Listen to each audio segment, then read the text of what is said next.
This is Fam Electric Ghost, and we're with Tabatha Thorell, generational growth. Um, you're into that's one of the topics we're talking about: generational growth and unveiling legacy wealth. Blueprint is the focus today. I wanted to welcome to the podcast. How you doing tonight? I'm fantastic. Thank you so much for having me. Want to let people know that we are a featured podcast on the Newsly Network. You can check that out using the coupon code GHOST and check that. It's a live only audio version of the podcast that you'll get. And that if you use the coupon code GHOST, you can check that out. We also have your URL, keeplegacywealth.com there, and that will be fully clickable on all the platforms we're on. We're on Facebook, YouTube, and Twitch right now.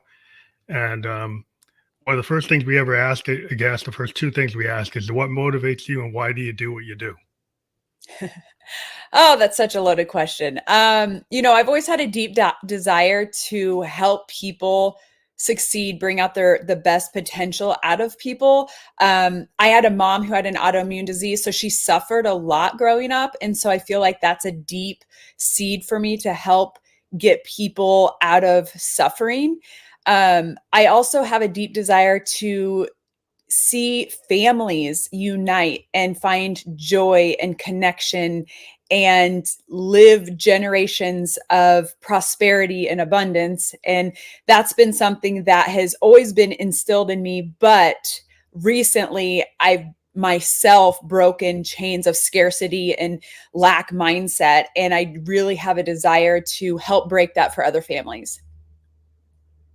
That's a good thing to do because there's certain people in society haven't had the advantage of generational legacy. A lot of times, a lot of Americans live paycheck to paycheck. They don't have an example from their parents or their grandparents of any kind of wealth building. So Yes. it's good to see how you go about doing it if people don't have that history. Yeah. So first things first, like I always tell people, evaluate where you are. So like looking at money, what does that mean to you? Okay. So money brings a lot of emotion to different people, different ways. So a lot of money for people that it can think like, money's the root of all evil, or money doesn't grow on trees, or they associate money being taken from them, or I can't release money. Like they look at money as like, oh my gosh, I'm always giving, I'm always throwing money away. The language that we use around money is really a testament of how we feel about money. And growing up, money was always scarce. So there was a lot of emotion for me around money. And I'm sure your audience, like think about like how your parents viewed money and wealth and the words that they used for that. So I say this because how we view money is a testament of how we will view it in the future. So if you think money is the root of all evil, then that means that your heart is evil. Like if you were going to be given $1 million, if you're evil, you're going to do evil things with it. If you're a kind and generous person, you're going to do kind and generous things with it. My goal is to help people release it and look at money like a tool, like fun, like it's ebbs and flows. When you release it into the atmosphere, it will come to you in ways that, when you have good work ethic and when you do the things, not just sitting on your couch eating Cheetos, trying to manifest money. That's not what I'm saying. You can't just, have a magic genie and say, oh, I want $1 million. But when you go into the world and say, how can I serve the world the best of my abilities, whatever that is for you. If you're a plumber, you're the best plumber on the market. If you're, an author writing the best book, whatever that looks like for you, it doesn't matter. And releasing it and look at it in an abundance mindset, it will come back to you. And so we're looking at that as a tool rather than this thing that I have to hoard that's going to be scarce, that's going to be taken away from me. Or if I give it, then I'm not going to get it because I'm not going to have it. So when you're talking wealth, you want to look at money as a way to invest in things that are going to make you like little money babies is what the way I look at it. I use language and terms that are not normal in the financial world. So, buckle up because I think that can be boring. Financial literacy, when you hear that word, I want to take a nap. And most people, their eyes glaze over. And so I want to teach people, hey, how can we use our money for us so we can release it and it can work for us. Okay. And you can do it in all different ways. But the oldest way, the best way, the simplest way is to invest in real estate. It's proven over the test of time. When you look at it as a long game, it is something that's going to withstand a lot of the turbulence that most investing, where that happens, because you're going to have that. Right. So looking at that as like how I can invest in that. Because a lot of people have been burned by the stock market or burned by, Bitcoin. And so, a lot of traditional financial advisors, they, it's like, it seems more like the lottery. It seems like, or you have to have like a mathematics background to understand or be really connected to figure out what the trends are. And it's like, when everybody's into economics 301.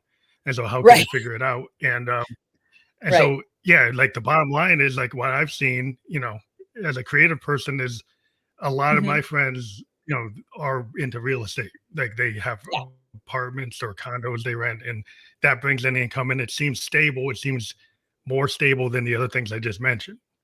And so that's something that some people may not know how to get into that. So maybe you can talk about real estate investing. Like, how did you get into it and what do you teach about it?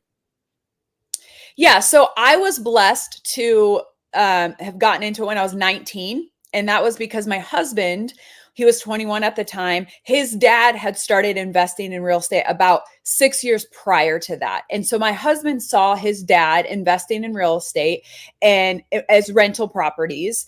And he thought, man, when I'm in college, like I might as well have someone pay my rent for me. So he bought a house. I helped him renovate it, help, get the tenant situation, that kind of property manage it. So he lived in the basement. He had tenants upstairs and he was like, okay, let's do this. And within the next year, he had another house, did the same thing, except he didn't live in it. He just rented it out. So we got started early because my husband by trade is a farmer. And he has a construction contracting background. So he knew he was not going to have a boss that was going to have a retirement plan for him. And he thought, if I want to build anything and retire at whatever age I want, I have to do this. And so we saw that early. Now, fast forward, if somebody came to us today and said, hey, we'd never invested in real estate, what would we do? It would be the same strategy, because a single family home is the easiest port of entry for real estate.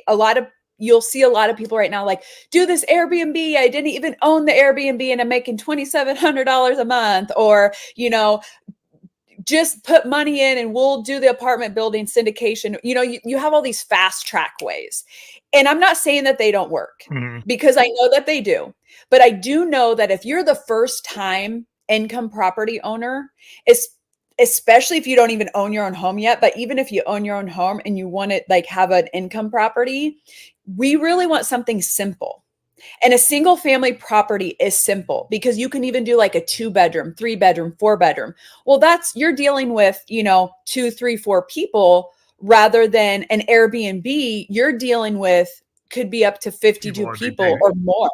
Right. Yeah. Yeah.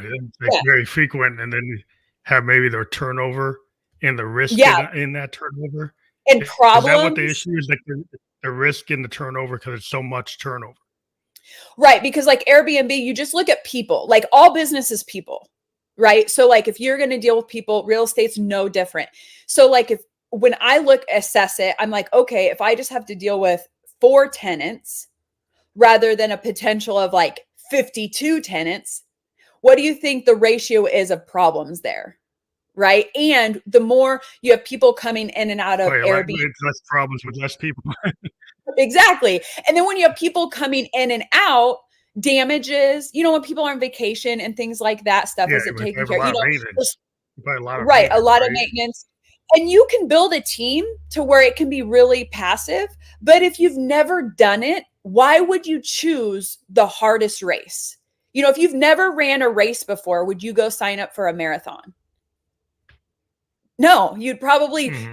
do like the couch to 5K or maybe even a 2 mile or a walk run situation, right? So this is kind of the walk run. Like you go into a single family home, you look at the area. I have all of a free resource at my website. You can click on that. It's like the 5 things to look for when you're buying that first property. But you go into it with the mindset of, why am I buying this property? Because that is important. And sometimes as entrepreneurs and business owners, we're like, we just want to make money. We just want to make money. Well, it has to be deeper than that. It has to be you're Hmm. building something that's going to stand the test of time that you can pass on to your kids. Now, I'm not saying you're going to have that house forever. You might sell it and buy a bigger property or do something later on, but you're building something that's bigger than just that income right now. And so you have to look at the And when why. you were saying, but a question I had, like you're talking about a single family home being converted into apartments or just allowing people to have like roommates. What's the Just simplest roommates. thing to do? Like Yep. just Yep. people Don't have worry it about, as yep, is, it's not converted. not converted. Don't worry about converting anything. Again, like we're simple. So you buy this home, it's a 3-bedroom. You have somebody, we recommend looking at the area and going where there's like a college close by or even like a hospital where, nurses and doctors are Mhm. coming in residency and they'll have roommates. Okay. Like everybody like that has roommates. And so you're going to have that where you just a regular Mhm. house with 3 roommates, make it easy peasy. You don't have to worry about like zoning or, building out extra entrances or anything like Yeah, that. You just have that's another question. Like if you buy a home that's that. in Mhm. a homeowners association, would they not allow that subletting? Do you have to make sure you're in a place that allows like the subletting or rental? So, yep. So anything with like homeowner association, you just have to ask them. A lot of areas in those neighborhoods probably won't allow like tenant situation. I mean, again, you just have to know those kind of rules and you have to know the zoning, like how many relative people can live in a house, because that's something to look for. Mhm. Most places it's about 4, but again, that those are city codes that you just literally make a phone call and it's quick, easy, and you can do that. I would recommend not getting a house in a homeowners organization because you're going to have extra fees and that's going to cut into your cash flow. So again, Yeah, for there's your more first fees and time, more rules, and there's yeah, rules more that you rules. could Yep, break. more rules, You more know, fees, that's it. everything. Yeah. Again, we want path of least Yeah, resistance for your first one. Like later on, if you can get in a house that's like that and you could raise the rent would justify it.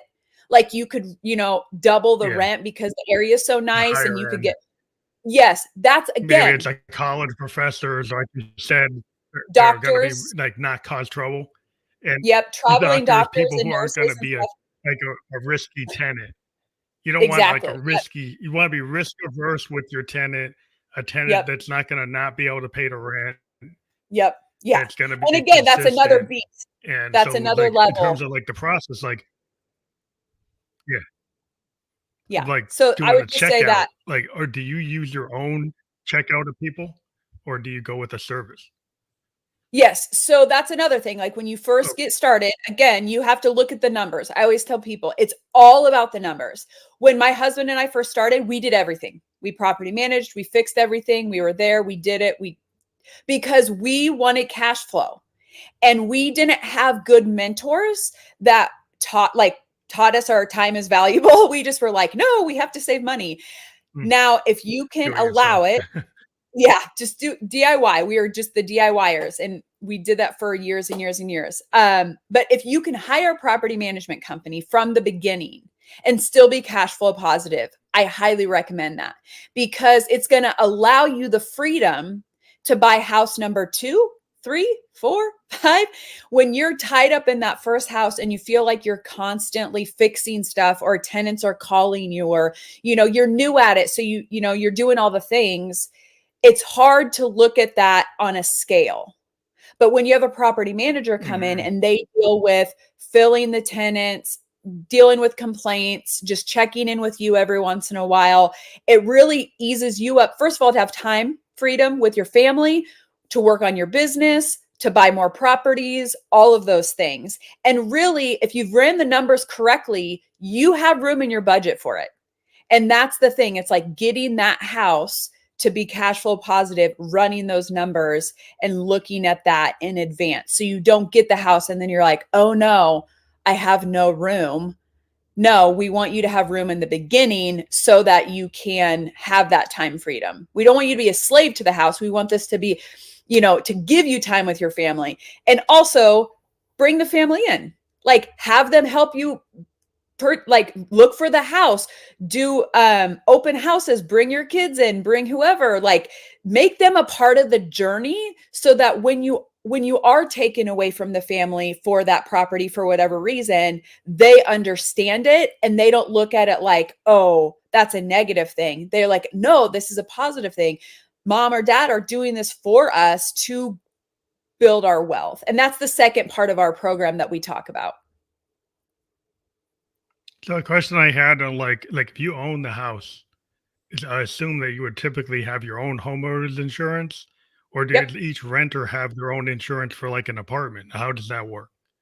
So you hold homeowners insurance and you pay the taxes. Again, that's in the numbers. So you calculate that. But we recommend for tenants to have tenant insurance, because if there's a flood and it ruins all their stuff, they're liable, not us. But if they have tenant insurance, that's covered in that. And that's something that a lot of tenants don't understand. They think, oh, if there's a flood, then you have to pay for this. And you don't. Unless there's something in your state that, I'm not aware of. Because I don't know all the state laws. So check it out. But from my understanding, it's pretty universal. Like you as a tenant need to cover, or like a fire or something like that. My insurance will cover the house and all those things, but the stuff inside, that's the tenants, they are liable for that. So that is important. But yes, I pay insurance, I pay taxes on it. And that's what you figure out before you even charge for your rent, to figure out what that is, to know what your ROI is. I guess another question, when you're buying properties, like you get an older house, is like you don't want a house that needs a roof in the next year, right? Because then you got to get a brand new roof. You maybe don't want a house that needs a brand new furnace or a brand new central air conditioner. So how do you make those assessments that you don't get like a stinker? Like you get a house, you get it, and then the roof goes bad, and then the furnace goes bad, and the water heater goes bad. Then your cost of what you assess to be the rent might not match what your costs actually are to maintain the house. Yes. So when we're looking at a house, there's a couple different lenses, right? Like if you look at an old house and you think instantly like, I don't want to deal with that. And that's your mindset. You're like, nope, I don't even want to deal with that lemon. I'm not going to do it. That's okay. But just know that another house that's more in pristine condition, the price is going to go up. So when my husband and I are looking at a house, we look at something like we call lipstick on a pig. Like what can we just jazz up a little bit? But from the outside, it might scare people from buying because they don't want to necessarily do it. But we have the skill set and the knowledge to do that. And now we have connections and contractors that come in and do that. When you're first looking at a house, again, you have to look at the numbers. So we'll look at a house and honestly, we'll get it in contract before we have it inspected. Because if it's inspected and then something like that happens, like it needs a new roof, it needs a new water heater, anything like that, we can do one of two things. We can negotiate the price with the seller, and usually they're willing to do it because they have a buyer on the hook. Okay. Or I'm like, I'm out. Like that's too much. You need a roof. You need this. Oh my gosh, we're looking at $40,000, $50,000. If they're not even willing to budge on price, like I'm out. Like, and you can get out of the contract and go to the next one. So there's always a next property. So when you look at that, stuff like that is disclosed and you have an inspector. I mean, I always tell people, pay the inspector, whatever that costs, even if it's $800, $1,000, whatever it is for your inspector in your area, because they will be able to tell you. Yeah. And they'll be able to tell you like this, the water heater, it looks good, but oh my gosh, look at this line, whatever. Now I'm fortunate that my husband knows a lot about houses. So he can go through a house, but we still, even with his knowledge, will get an inspector. Because again, like you said, if you need a roof, that's $40K easy, depending on where you're at, what you're doing. It could be more, it could be less, but you don't want to get that and then be like, oh my gosh. But here's the thing. I'm going to give some people hope on the other side, because this always scares people. And I'm about getting people to make that leap and not live in fear. If that happens to you, guess what? There is money out there for you to replace that, and you can fix it, and you can find the money and find the lenders to help you fix that, and not be like feeling like you have to steal from your kid's college fund or sell an organ or whatever. There's money out there that will do it, like a hard money loan. Like there's just so many different things that you can do to get the money for that. And now even with government, like I'm not one to like borrow from the government, but there's even government grants and things like that that you can outsource if stuff like that happens. So don't be scared of that as like, oh my gosh, I don't know. And what if the contractor says it's okay and then it's not? And, there's a lot of legal loopholes that you can get out of a property. But if you do have it and it's yours, and like a month later, something happens that's big, don't think, oh my gosh, what did I do? Think of, oh my gosh, where's the solution? Like, where is the money that I need to get this? Because it's there. I promise you that. Like, it's there. It's just, again, from what I said earlier, we have so many money blocks, and we're so afraid of money being the thing that holds us back that we don't move forward. So there's definitely ways around that, but be smart. Like when you go to a house, like get it inspected, look at it. Look at all angles of it. Does it already have tenants in it? Is this a property that someone's trying to get rid of because, they're downsizing or whatever? Do they already have tenants in it? Because when you go to a bank and it's already an income producing property, that's going to make your stature with the bank look a lot more appealing. Better. I was wondering about that, because like if you haven't had any experience with tenants, and then like, well, how do I make sure I don't get lemon tenants? Like, how do I make sure, like, I got this, but I need the tenants to pay the mortgage on this place, and I don't have a good choice. I don't know how to do that correctly. Yep. Then I could totally deep six the whole thing. So, what was your experience in being able to do that? So I don't think anybody will go through what we went through through COVID, because as landlords during COVID was probably the hardest time that landlords have ever seen, because like pretty much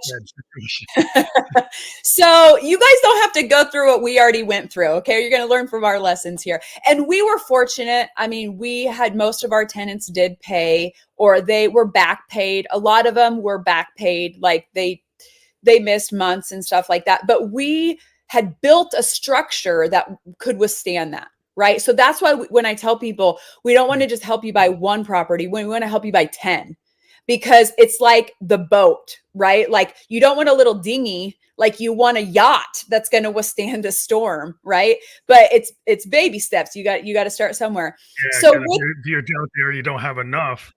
It's like a weak structure. Yeah. Right? Like if you have there, you can barely afford the first property. You don't have enough people in it, then you're going to have, like, if anybody stops paying rent in that one property, you're like down. Right.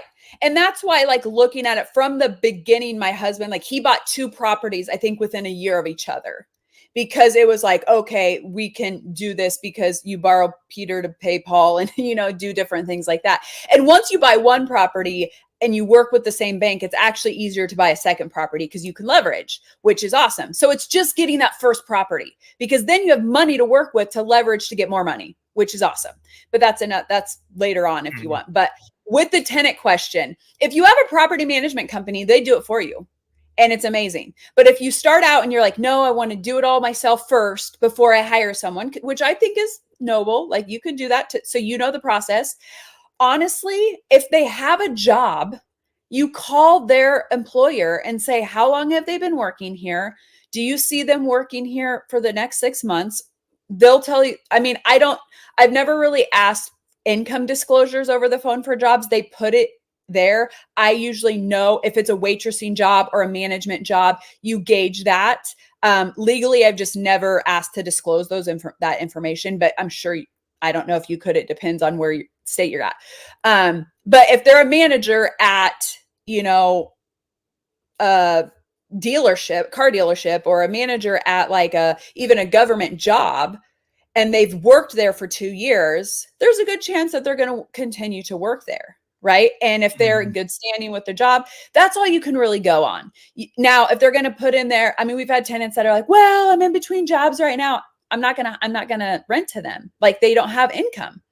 And so looking at their income, and then past landlords, you call their landlord and say, would you rent to them again? Did they pay on time? Did they pay their full amount? How did they leave the place? Those are questions that by law you can ask, like, were they a good tenant? Would you rent to them again? And if they're like, no, they were horrible, they left big holes in the wall, or, whatever, they're probably going to do the same thing to mine. But if they left it in good condition, I'm going to trust that they're going to leave it in good condition again. So a little bit of it's trust, and just calling those references, calling those people and saying, hey, do they have employment? And then how were they a tenant in the last one? Sometimes we have people that were never a tenant. Like, they came out of the dorms from college. And so I look at their job and I say, okay, I look at their job, and then their parents, I'll contact their parents sometimes and say, if they're unable to pay, what's that look like? Like, you have to cover your bases a little bit and stuff. We do a lot with referrals now, and that works like a gem, because if I had a good tenant refer somebody else, 9 times out of 10, the person they refer is good too, because like-minded people. So that helps. But if you have a property management company, they do all this for you. So you don't even have to worry about it. Well, they do it. Well, they do. Like, the question I had is, like, typically, would you be able to get like a credit report? I know, like, if you go to an apartment building and it's like one of these managed apartment buildings, they ask the tenants for their credit reports. Yep. If you're somebody that's doing this on your own, can you get that, or you can't get that? You can, but I think it's a fee. And honestly, I don't really care what their credit report is. I mean, they could have horrible credit, but be coming out of that and have a good paying job now. And they could have been a stellar tenant. And, it's about where they are now, because they're not paying me through credit. Or to you. I don't take credit cards. I guess it's if they're just seeing if they're not paying things.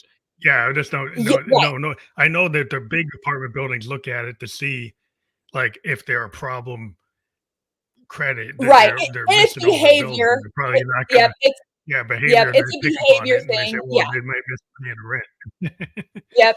And also, a lot of ours are open houses, and I'm there. And so I see people. And so I've done this enough. I've dealt with hundreds and hundreds of tenants to where I'm looking at that. The first time home buyer, again, I would just say, look at your referrals, like the tenant, the landlords that they've had before, look at their employer, and you can even call like a character reference. But here's the thing about character references. They're always going to put someone that's going to tell them they're great. They're never going to put someone on there that says, oh, Johnny's horrible. I don't know why you put me on there. But so that's why the landlord, landlord, call the ex-landlord and the employer. And honestly, that's all you really need. Make it simple. That's under. So this whole process, it seems like a train. Like you got, once you get going with one property and you expand to 2, then it becomes like exponential. Yep. And then that seems like you're saying that if you could get a management company, the more properties you have, it seems like, unless that's going to be your full-time job and you want to be doing the maintenance, you want to be handling the complaints, you want to be doing all that stuff.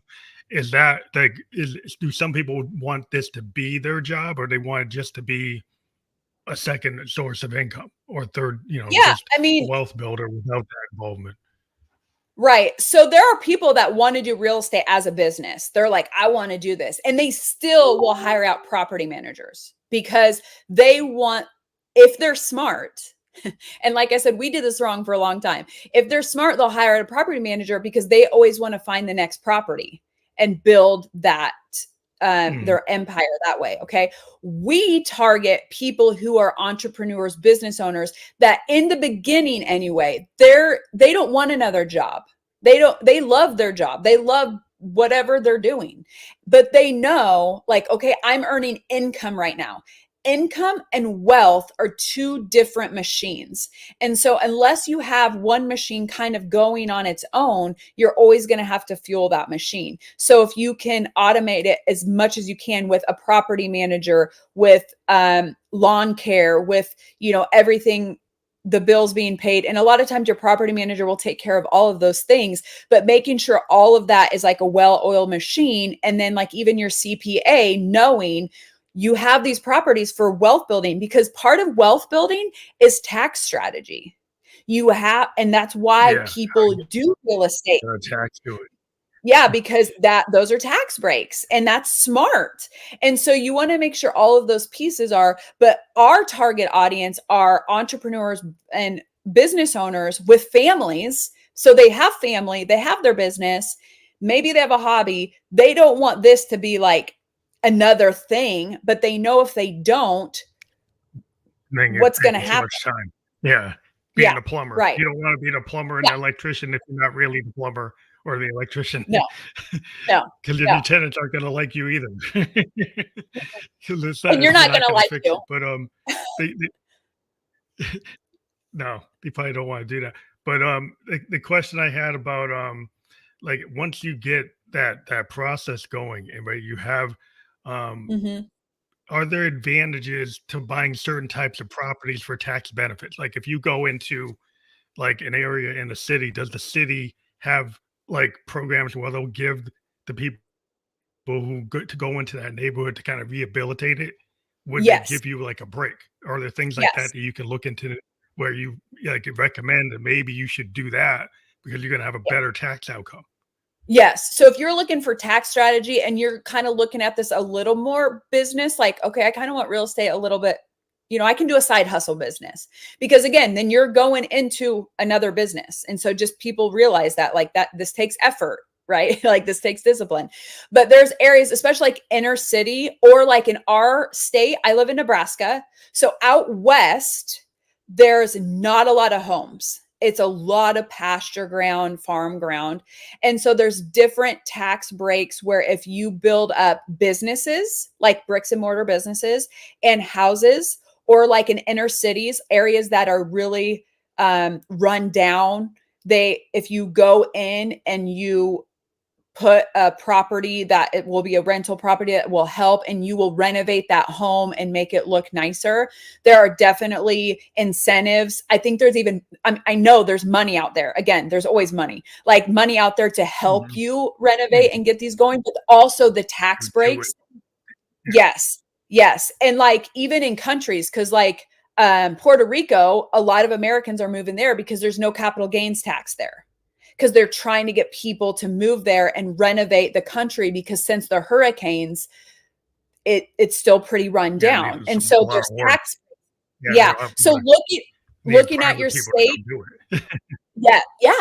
And want to do it. So looking at that as like, I know there's I know inner city one, and like remote areas. I think maybe Wyoming has some of the remote areas, maybe Montana, different states in that area. And I know even businesses, like if you're a bricks and mortar and you want to expand your business, like look at those areas, because there's tax breaks for those areas as well. So you can kind of double dip.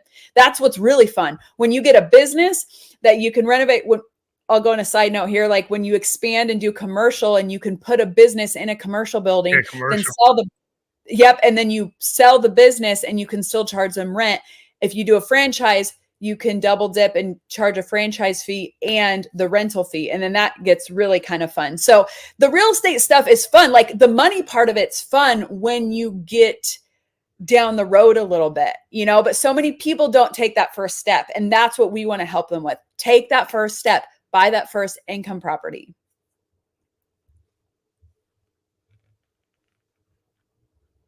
It sounds interesting because you just mentioned there, it seems like a third, fourth step is like if you started to build a little empire of a lot of houses, and then you've got them all managed, and then you say, hey, why not do commercial? Why don't I go look at the downtown? I live in New Hampshire, and there's a downtown, and can I get some of these downtown fronts and actually set them up and get businesses in there? Or even on in a lot of these in the old New England downtowns, there's a business on the first floor and there's apartments on the other floors. And a lot of Yeah. times those apartments aren't really being used, or nobody's Right. using that space at all. Yep. And that's what they're doing with like Airbnbs, is doing like a commercial place as a business. And then the apartments upstairs are Airbnbs because people want to be close to downtown when they're like traveling, they, like the nightlife or whatever. So then they're using those for Airbnb. And again, those are great. That's not where we want people to start because it's a whole nother thing. Like my husband and I, we are getting into storage units. And again, storage units are great. It's another beast. It's a whole nother thing. And we're actually building them out. Like we bought land and we're building them out. So I'm never going to have someone who just first instinct like comes into that. Let's start here. And then you can always build it. And then you go to that. Now, if you're business minded and you have a team and you're like, you want to jump in, by all means, like do that. But there's a lot of other hoops that you have to go through. Like with us, with the land, you have to make sure that the land is not by like too close to a railroad, or like the land isn't contaminated by stuff that's been there before. All those things that we have to go through. And delaying it, where a single family home, I could literally walk through in this hour and I could have been under contract by the end of this hour. Like that's how fast you can do it, especially once you've been going and you have relationships with banks. Like I went to our banker and I said, we want to double our properties in 3 years. And he said, go. Like, we'll finance you. Like, go find the properties, bring them to us. Like, he knows that we will bring them income. So he's not scared to loan us out the money because we built that relationship. So it's about that trust. You build that relationship. And you're saying a lot of people are scared to make the first step. So how do you get people to get around the fear of that first step? Because they're like, they got this thing in their head saying, well, that's too risky. That's too much. They're thinking it's like the stock market. They're gonna like, oh, I'm gonna, or it's like going to Vegas and I'm gonna hit the wrong thing. I'm gonna lose it all. So there's like, how do you get people to like not think that it's that? Well, that's why we created the group, the community that we're in, because it really is who you surround yourself with. Because if you go to your family reunion and everybody in your family legacy is broke, or, they've never invested in real estate, they live paycheck to paycheck, life's, life. And maybe they're great people. I'm not saying that they're not great people. They could be honest, great people. But if they are not skilled, when I say skilled with money, I mean, if they are not living a life that you desire on that aspect, don't expect them to tell you to do it because they're not going to know. I mean, even my husband, he's the youngest of 6. And I told you his father started doing real estate, but my husband is the only one of his siblings that see value in real estate. None of them. They want nothing to do with the houses. And that saddens me because I'm like, oh my gosh, this is where like the wealth is, right? But that happens so much because of what they're taught, who you surround yourself with. So it's who you surround yourself with that's going to say like, take the leap or not. Especially in our group, we're doing a soft launch. We just started it. So because of that, I get to consult people and like they can bring me their houses and I would look at it. I'd look at the numbers. I'd look at the area and be like, if this was me, would I buy it? I can guide them a little bit, no guarantees, but giving them a little bit of push out of the nest. Like if they think it's good and they can cover it, sometimes people just need permission. They just need that reassurance. Like, even if you buy this house and the water heater goes out, what happens? Like, I do the worst case scenario for people because when you bring it to them, then they're like, oh, well, it's not that bad. Oh, I guess I could recoup that. Like, do you trust yourself to find a solution if there's a problem? And that's a big thing. When you said trust in other people, it's really trusting myself. Do I trust myself to follow through with vetting the tenants or vetting the property manager or finding a solution if a big money problem comes in? Could I find the money? Could I go to a bank? Could I go to the government and get some sort of whatever, right? So sometimes we just need to push, but you have to surround yourself with the right people that are going to allow you permission and cushion to grow in that. What are like 3 things do you think that any entrepreneur going into this should kind of know as like basic basic, like three, I do probably more than three things, but bring it down to like three elements. So the first one is why. Like, why would you want to invest in real estate? Like, I can tell you why, but you have to know why, because nothing is guaranteed. And no matter how all the numbers work out, there's always a little bit of a risk. But the why, if it's big enough, it doesn't matter. You think that we had money when we were 19 and 21? No. Like we just looked at the risk and was like, well, I guess we'll sell the house. I'm sure there's somebody else that'd buy it. I mean, like we just looked at it like that. So you have to have your why. We wanted to build wealth. We weren't from wealthy families. We wanted to be the wealthy family. So that was our why. Okay. And we went through a lot of hardships with that. So your why is number one. Number two is, again, know your numbers. Like go on Zillow, go realtor.com, go search the neighborhood, figure out what rent is going for in your area. There's so many resources online. It's so easy. In one night, you could figure out what rent is going for looking at properties. And if there's nothing, literally drive the neighborhood.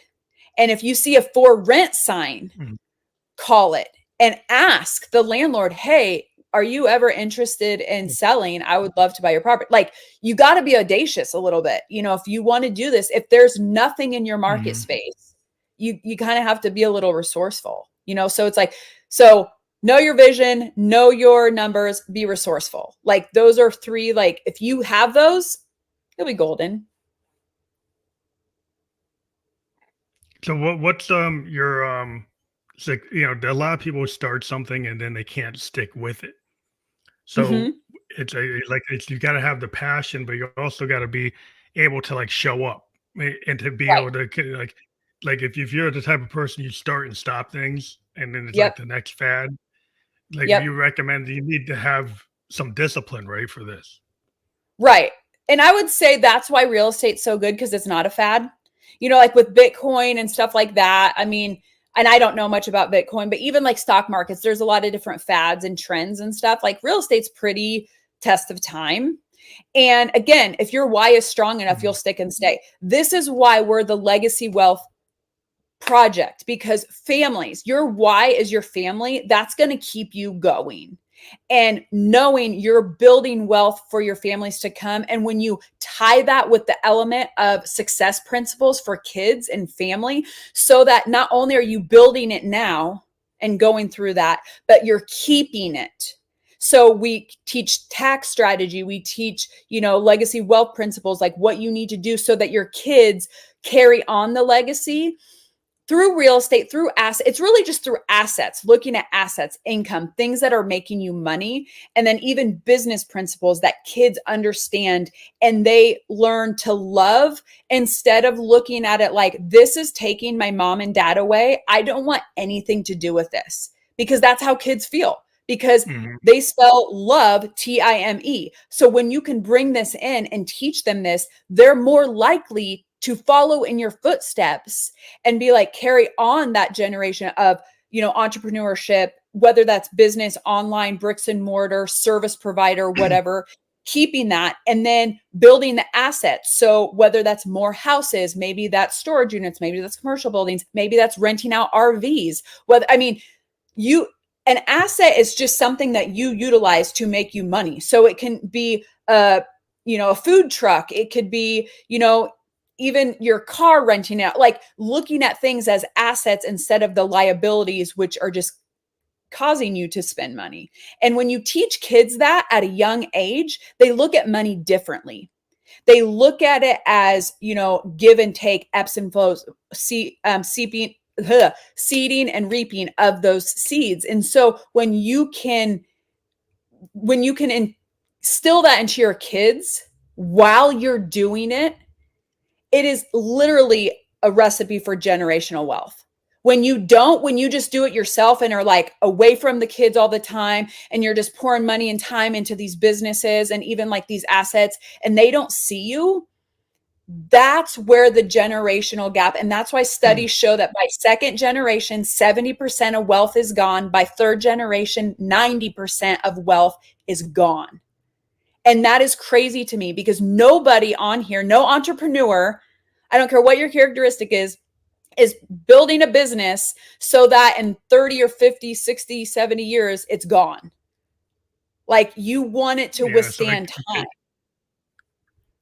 So the question I have then there is to keep the legacy going, how Yes. much of that is working with attorneys and wills and setting up a trust, and how much of it is actually the kind of training you or actually instilling that in your kids rather than the legal mechanisms of the trust and the will and those things, or is it a combination of all those things? I mean, I think it's a combo. You have to have a will. You need to like have your things in like line so that when you pass away, because you will, that because I lost my mom. So I know that's such an emotional time for kids. And I don't care what age they are, like it's emotional. Like all my mom's kids were adults and it's still emotional. And she didn't even have a lot of assets. And it still was, okay, what are we going to do with her stuff? Right. So I think that's an important part. And in our group, I bring in experts, I bring in attorneys, I bring in tax strategists. Like I said, you want to make sure that you have your will. And if you have a trust, making sure it's all seamless. And here's the thing too. I couldn't believe this when I started studying this. How many wealthy people, they do a trust for their kids and they don't tell their kids what's in it. And so they go to read the will and it's like a machine gun because nobody knew what was actually going to be given to who. And so you have this emotionally charged moment, which is death. I don't care if you liked your parent or not, let alone if you didn't like them, like if you had ill feelings, and then this will is given. Talk about like a machine gun to the family unit.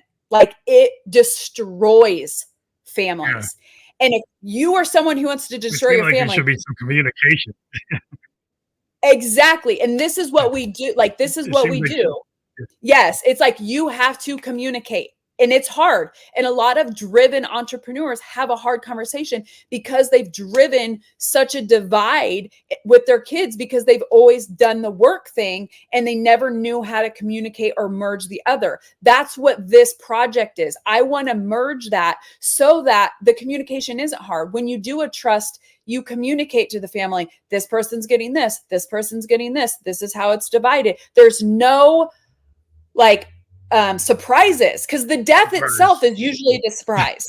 Like that's enough surprise for the family. So when you go to a will and people already know, it's like, okay, because even honestly, even if you do an estate sale, this happened to my husband's family when his grandma passed, she had an estate sale and the family didn't get the items that they wanted. They had to buy them at the estate sale. And although it didn't cause a big rift, there are still a little hard feelings when you talk about like the dining room table or the lamp over here.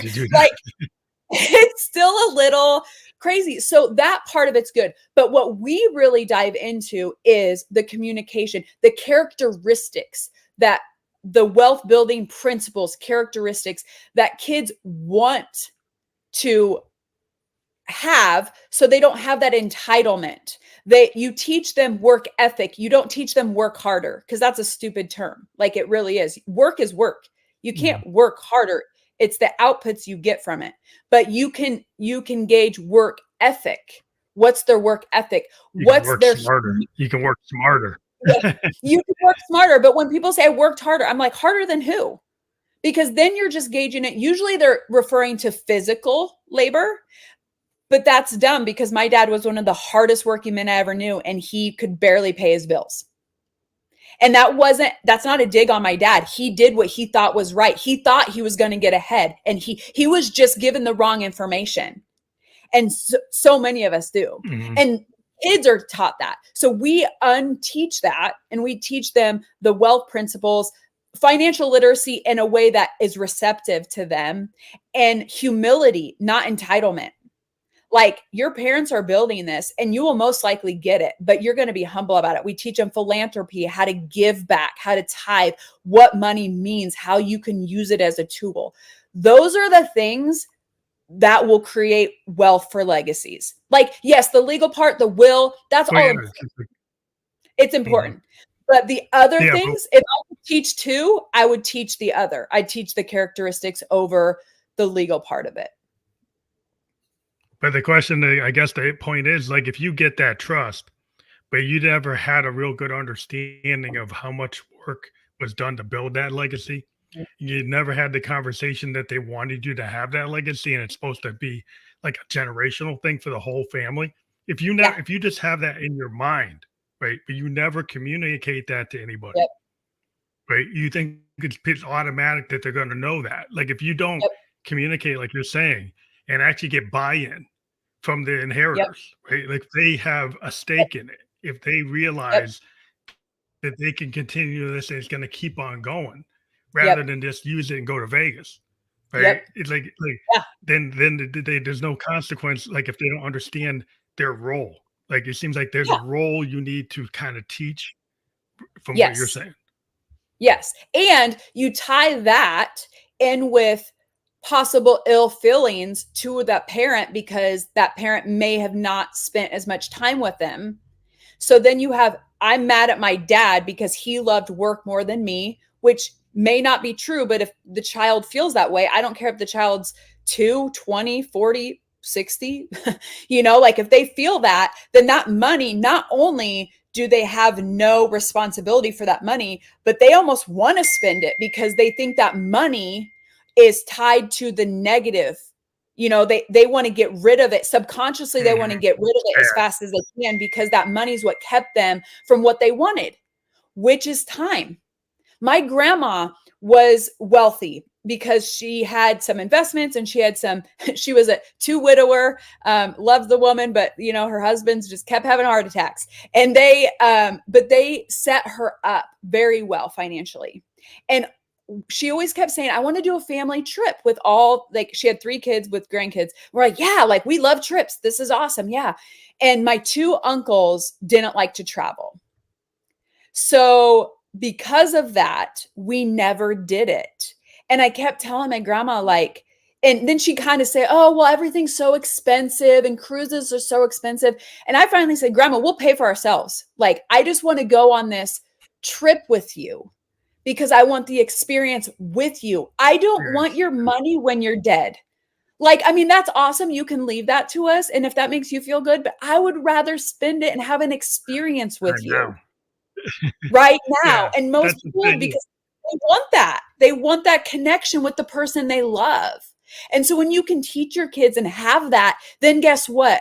They respect the money and they think, oh my gosh, mom and dad worked for this and we helped them and they sacrificed for this. Like, we're going to treat it with respect. I'm not going to hoard it, but like, we're going to treat it like they did, like a tool. So maybe we'll Mhm. invest it in businesses or invest it in real estate or invest it in our family. So you can invest it different ways. You can invest it in your family, take trips, buy toys that Mhm. for the whole family. Like, we just bought a pontoon boat because our whole family gets to ride on it and we get to have these amazing summer experiences. Experience. Now, Yeah, I have a story to tell. I'll probably yeah, and I'll probably rent it out to people so I can start using it as an asset, but that's just the business minded in me. But regardless, we invested in this for our family. So there are some liabilities that are worth it, but look at the full investment of it. If I went and bought a Ferrari, that's probably just stupid liability because my kids can't even ride in it, right? So It might just teaching be an family, investment. right, yes, right. So looking at things again, and that's what it's a mindset. It's surrounding yourself with the like-minded people that are going to help each other and build that and build the families that create that generational wealth.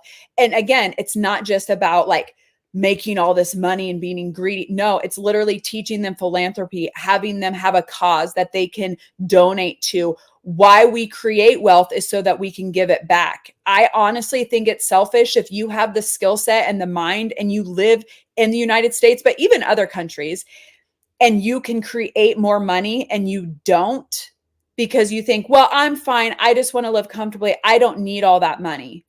Well, you know what? The person Mhm. in the third world country that doesn't even have drinking water, that doesn't have the resource, they need the money.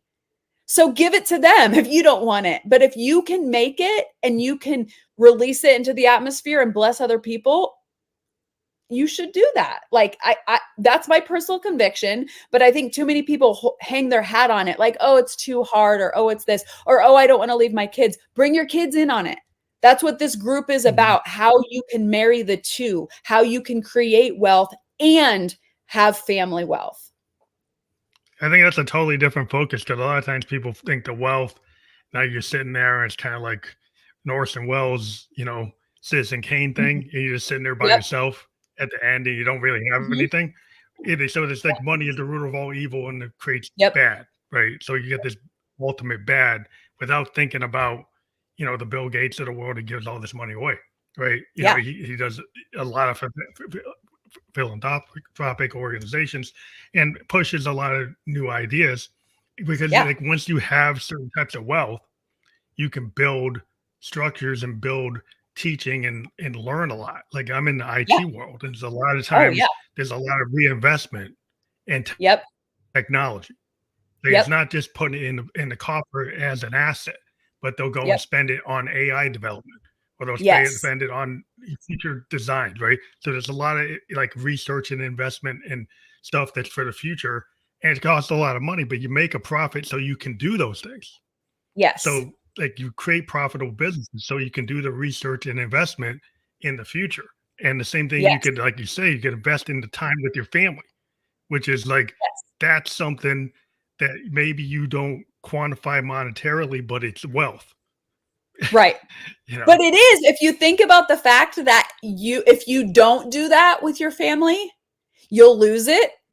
Then you get Mhm. people looking at it from a numbers game like, "Oh, okay." And sometimes you have to. You have to give those, especially very driven entrepreneurs like, "Hey, shake it." Like, "Hey, if you want to keep your money and not just light it on fire when you die, then you need to invest in the relationships here and invest in teaching the characteristics to your kids so that your wealth goes on forever and not just like, oh, dad's gone. Yep. See you later. I'm done. Or, living off the trust while they're sitting at the pool, drinking Mai Tais or whatever. And then that kid's impact on the world is squandered as well. So if you are someone who wants to impact our wealth, like you have to teach those characteristics to your kids. And number one is spending time with them. But number two is spending that efficient time, because wealthy entrepreneurs, 7, 8, 9-figure earners, they value time. So that's, what we do is we condense it. It's like masterminds that are like an hour powerhouse. We do trainings and things like that, but like just being efficient with the time and not just giving them a whole bunch of stuff to say, oh, our program has 120 modules. No, you don't need that many. You need quick, efficient Mhm. training, education, and maybe consulting, a little community to get you to do the thing. And then you've built these relationships, and then you can build, maybe there's a 40-unit apartment building and two of our members want to come in together and buy that together. Awesome. That relationship's right there, where normally they wouldn't be able to do that. Or you have an IT business and this person's a service provider, and bam, you have a new business relationship, and then their kids mastermind together and they're like, ooh, your parents do this too. And then they become, then they mastermind and they build stuff together. And then bam, you have like-minded kids that are actually making an impact on this world instead of the ones that are just squandering their talents or squandering their parents' money. And that's a very positive way to look at wealth, which I think has been derided. And it's like they think the greed is good without saying what you can Right. do with the money, and then that seems like Right. you're like there's a lot of things where people say, well, I want to stay away from that because I think it can make me bad. But No. rather than understanding like how you use it, it's a tool. Like any Yep. tool we use. You can either use tools that can be positive or can be negative. Depends on Yep. what your mind frame is. And you're putting people in a state of mind or point of view that's going to Yeah. give them like tools that allow you to have, this keep the legacy going. And so I want to we're at the kind of end of the podcast, but like your website, we didn't talk about like people go to keeplegacywealth.com. What did Yep. they find there? So you'll have a link to a free resource. Again, if you're buying your first income property, there's a free resource. I mean, honestly, if you follow that, like, again, you could be in contract by the end of the week if you wanted to. But our group link is on there. And if this is, if this is live or when this releases or whatever, the month of May and through June, we are doing a founder's price, and it will never be this cheap again. It's like we're trying to just build up that family, get the first 25 families in there just to really get it going. But come into the group and I teach you how to buy your first income property. And then for the first people that come in, about the first 25, we're going to help consult. So we'll do a consulting call. If you have a house that you know, are interested in and you need to be pushed out of the nest, we'll consult with you and help you make that decision so that you get the numbers right. Again, there's no guarantee, but I think just having another set of eyes, somebody who's done it, it just helps. I know it does me. So on the site, that's what you find there. And then you can message me. I'm on Instagram, Facebook. I do have a website, tabthorell.com. So that's kind of the best way that you can reach me. And I have a podcast, so you can always comment on our podcast, and we're really good about reaching out. And your podcast, what's the name of your podcast again? It's called What Went Wrong? The Untold Stories of Bouncing Back from Failure. That's on all the platforms?